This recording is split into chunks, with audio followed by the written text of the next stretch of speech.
Hello, and welcome back to Baby Elias's Stories. We now return to The Adventures of Tom Sawyer by Mark Twain, Chapter 22. Tom joined the new order of cadets of temperance, being attracted by the showy character of their regalia. He promised to abstain from smoking, chewing, and profanity as long as he remained a member. Now he found out a new thing, namely that to promise not to do a thing is the surest way in the world to make a body want to go and do that very thing. Tom soon found himself tormented with a desire to drink and swear. The desire grew to be so intense that nothing but the hope of a chance to display himself in his red sash kept him from withdrawing from the order. 4th of July was coming, but he soon gave that up. Gave it up before he had worn his shackles over 48 hours, and fixed his hopes upon old Judge Fraser, Justice of the Peace, who was apparently on his deathbed and would have a big public funeral, since he was so high and official.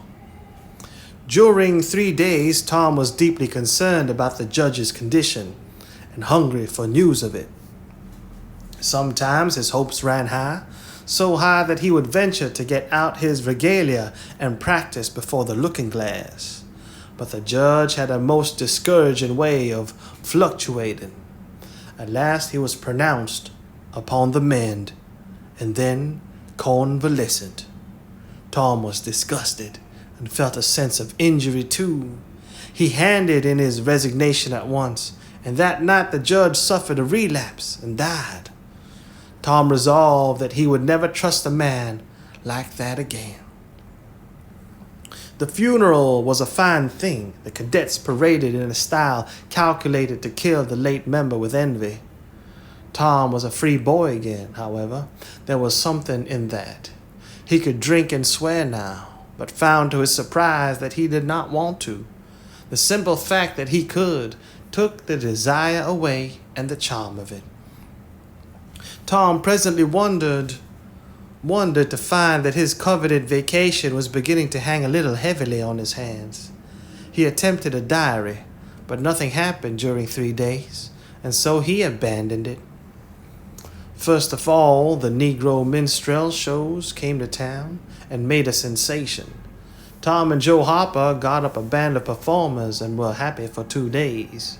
Even the glorious 4th was in some sense a failure, for it rained hard.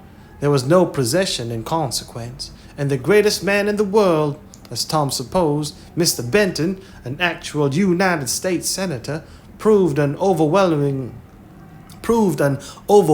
disappointment, for he was not 25 feet high, nor even anywhere in the neighborhood of it. A circus came. The boys played circus for 3 days afterwards in tents made of rag carpeting. Admission 3 pins for boys, 2 for girls, and then circusing was abandoned. A phrenologist and a mesmerizer came and went again and left the village duller and drearier than ever.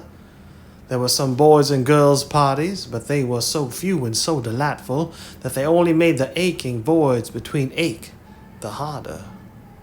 It only made the aching voids between ache the harder. Becky Thatcher was gone to her Constantinople home to stay with her parents during vacation, so there was no bright side to life anywhere. The dreadful secret of the murder was a chronic misery. It was a very cancer for permanency and pain. Then came the measles. During 2 long weeks, Tom lay a prisoner, dead to the world and its happenings. He was very ill. He was interested in nothing. When he got upon his feet at last and moved feebly downtown, a melancholy change had come over everything and every creature. There had been a revival, and everybody had got religion.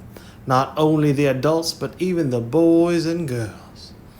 Tom went about hoping against hope for the sight of one blessed sinful face, but disappointment crossed him everywhere. He found Joe Harper studying a testament and turned sadly away from the depressing spectacle. He sought Ben Rogers and found him visiting the poor with a basket of tracts. He hunted up Jim Hollis, who called his attention to the precious blessings of his late measles as a warning. Every boy he encountered added another ton to his depression, and when in depression he flew for refuge at last to the bosom of Huckleberry Finn, and was received with a scriptural quotation. His heart broke, and he crept home and to bed, realizing that he alone of all the town was lost forever and ever. And that night there came on a terrific storm, with driving rain, awful claps of thunder, and blinding sheets of lightning. He covered his head with the bedclothes, and waited in horror of suspense for his doom, for he had not the shadow of a doubt that all this hubbub was about him. He believed he had taxed the forbearance of the powers above to the extremity of endurance, and that this was the result. It might have seemed to him a waste of pump and ammunition to kill a bug with a battery of artillery, but there seemed nothing incongruous about the getting up such an expensive thunderstorm as this to knock the turf from under an insect like himself. By and by the tempest spent itself and died without accomplishing its object.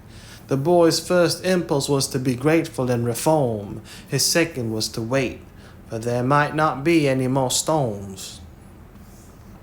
The next day the doctors were back. Tom had relapsed.